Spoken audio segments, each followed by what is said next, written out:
Hello, thanks for joining us today.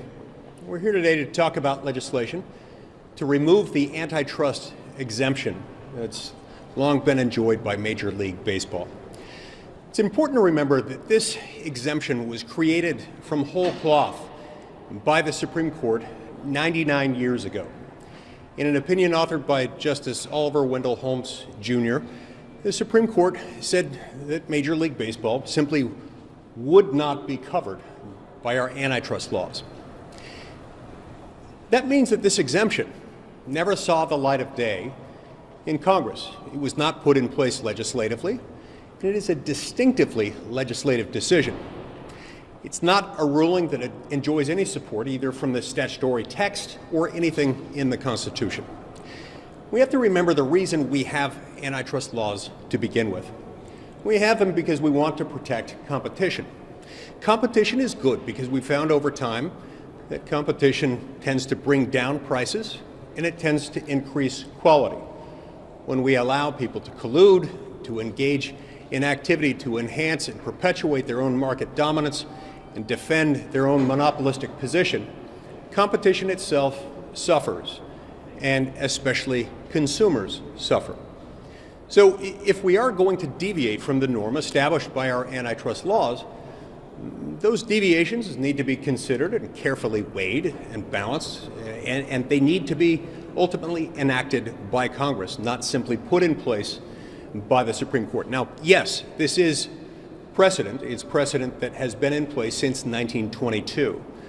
But it's not precedent that we're powerless to address. In fact, we have the ability through legislation to undo it, and that's precisely what we're doing. Thank you, Mike. This last month has seen a significant and indeed a dramatic change in our country, and not a change for the good. This past month, we have seen the rise of the woke corporation. We have seen the rise of big business enforcing a woke standard. It's always been the case that big business wants to get in bed with big government. It's always been the case that big business seeks handouts, seeks subsidies, seeks special benefits at the expense of the little guy, at the expense of the small business. But in the past month, these woke corporations have decided to become the political enforcer for Democrats in Washington. They've made the decision to get in bed, even at the price of spreading disinformation. What prompted this legislation being introduced was Major League Baseball's decision to pull the All-Star game out of Atlanta, Georgia. It did so based on a pile of lies. It did so based on an assertion that legislation the Georgia legislature took up to protect voter integrity somehow disenfranchised Georgia voters.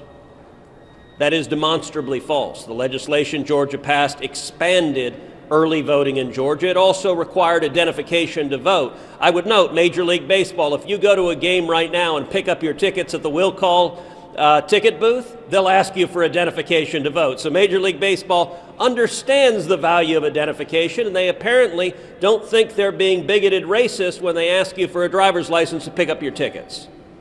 But they decided to play politics with voting and elections in Georgia.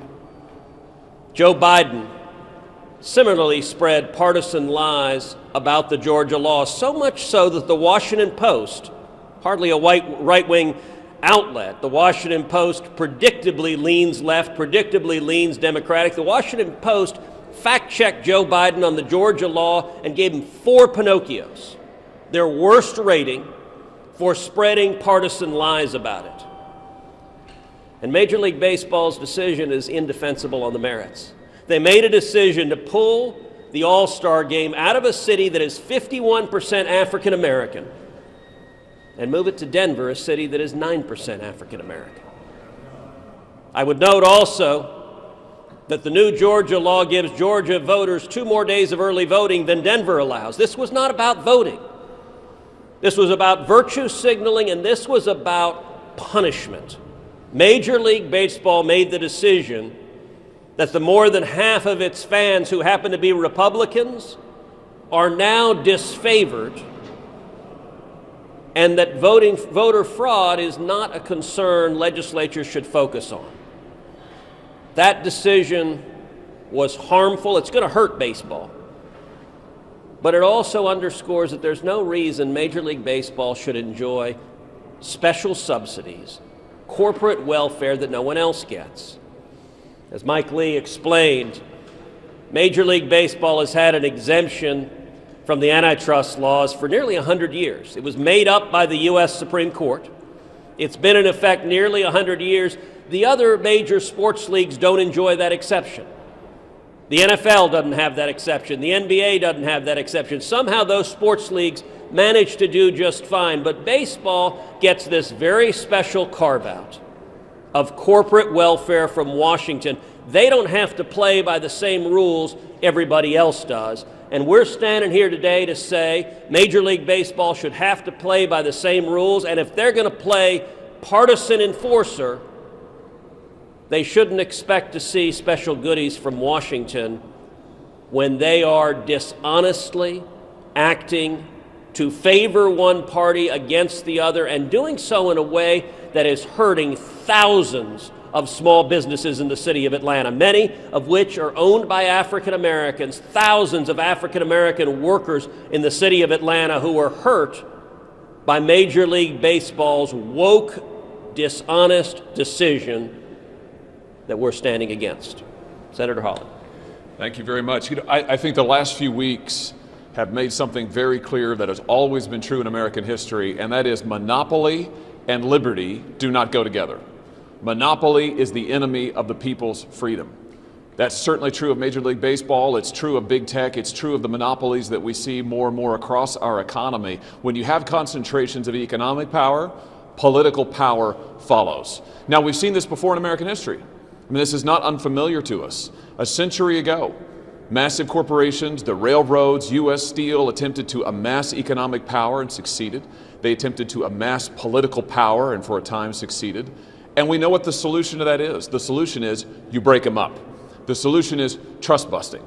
And that's exactly what needs to occur today. This is about preserving the ability of the democratic process to go forward. The fact that Major League Baseball would get together and try to punish a state because the elected representatives of that state and the elected governor of that state settled on a law to preserve election integrity is unbelievable. But of course, Major League Baseball is not the only one. We had news just this past weekend that 100 CEOs of the largest corporations in the world met together to talk about how they are going to launch some sort of plan to influence other states across the country. This is exactly what the railroad barons tried to do a century ago. It's exactly the same thing.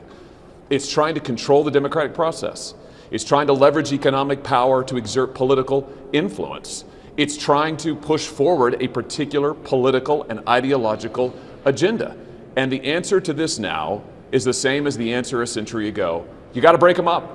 So it's time for a new round of trust busting in the United States. Major League Baseball is a great place to start. This is why I support Senator Lee's legislation, proud to join him and Senator Cruz on it.